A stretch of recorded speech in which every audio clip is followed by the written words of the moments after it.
Assalamualaikum warahmatullahi wabarakatuh. Halo sobat dakwah Islam yang dirahmati Allah. Pernahkah engkau membayangkan bahwa para malaikat, makhluk suci tanpa dosa, pernah merasa takut kepada Allah? Takut karena sebuah pertanyaan. Ketika Allah berfirman, sebagaimana dalam surah Al-Baqarah ayat 30 yang artinya, ingatlah ketika Tuhanmu berfirman kepada para malaikat, Aku hendak menjadikan khalifah di bumi. Mereka malaikat berkata, apakah engkau hendak menjadikan orang yang merusak dan menumpahkan darah di sana? Sedangkan kami bertasbih memujimu dan menyucikan namamu. Allah berfirman, sesungguhnya aku mengetahui apa yang tidak kamu ketahui. Pertanyaan yang tampaknya sederhana, namun bagi para malaikat, itu seperti telah melampaui batas. Mereka merasa telah lancang. Mereka takut. Mereka menangis. Lalu mereka mengelilingi aras sebanyak 7 kali, memohon ampunan kepada Allah, dan Allah dengan rahmatnya yang tak terhingga mengampuni mereka. Setelah peristiwa itu, Allah memerintahkan mereka turun ke bumi untuk membangun sebuah tempat, sebuah bangunan yang akan menjadi simbol penghambaan manusia. Tempat manusia kelak akan mengelilinginya sebanyak 7 kali, sebagaimana para malaikat mengelilingi aras dalam taubat mereka. Bangunan itu adalah Ka'bah. Para malaikat membangunnya dengan taat, dan Allah menciptakan di atasnya sebuah menara sangat tinggi. Tingginya seperti perjalanan 500 tahun. Sebuah menara yang tidak kasat mata.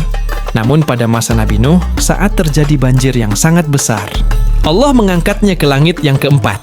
Ketika datang hari Jumat, sebuah ibadah besar berlangsung di bangunan tersebut. Malaikat Jibril naik ke puncak menara Ka'bah dan mengumandangkan azan. Israfil berdiri dan menyampaikan khutbah. Mikail maju menjadi imam sholat Jumat. Ribuan malaikat berdiri rapi di belakangnya menjadi makmum dalam barisan tanpa cela.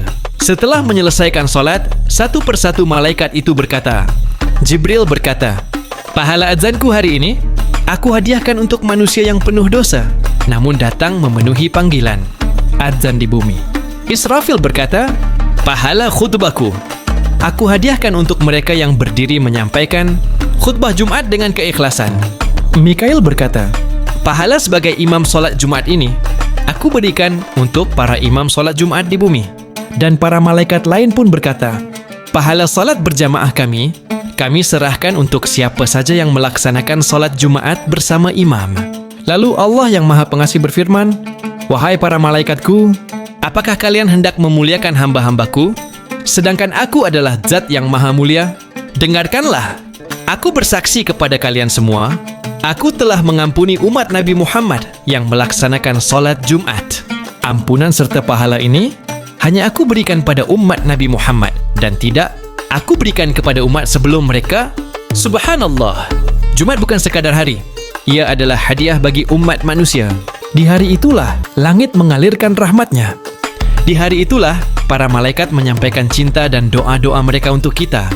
Kita yang sering lupa, kita yang sering malas berangkat ke masjid, kita yang datang terlambat, bahkan tertidur saat khutbah, masih juga ditunggu oleh para malaikat. Dalam sebuah hadis yang diriwayatkan oleh sahabat Ali bin Abi Thalib diceritakan bahwasanya Rasulullah Shallallahu Alaihi Wasallam bersabda, akan duduk di setiap pintu-pintu masjid pada hari Jumat 70 malaikat untuk mencatat nama-nama orang yang masuk ke masjid untuk melaksanakan salat Jumat. Sampai orang yang paling akhir datang ke masjid juga dicatat, yakni seorang yang datang ketika imam sudah duduk di atas mimbar, namun dia tidak menyakiti seorang pun di majelis tersebut dan tidak mengatakan kecuali terhadap kebaikan, maka ia masih tergolong orang yang paling rendah mendapat keutamaan salat Jumat. Dan paling rendahnya keutamaan bagi orang tersebut ialah akan diampuni dosa-dosanya yang telah dilakukan di antara 2 Jumat. Maka beruntunglah kita sebagai umat Nabi Muhammad, umat yang paling utama di antara umat yang lainnya. Jangan lupa like, komen, dan share video ini agar kita bisa sama-sama mengetahui keutamaan tersebut.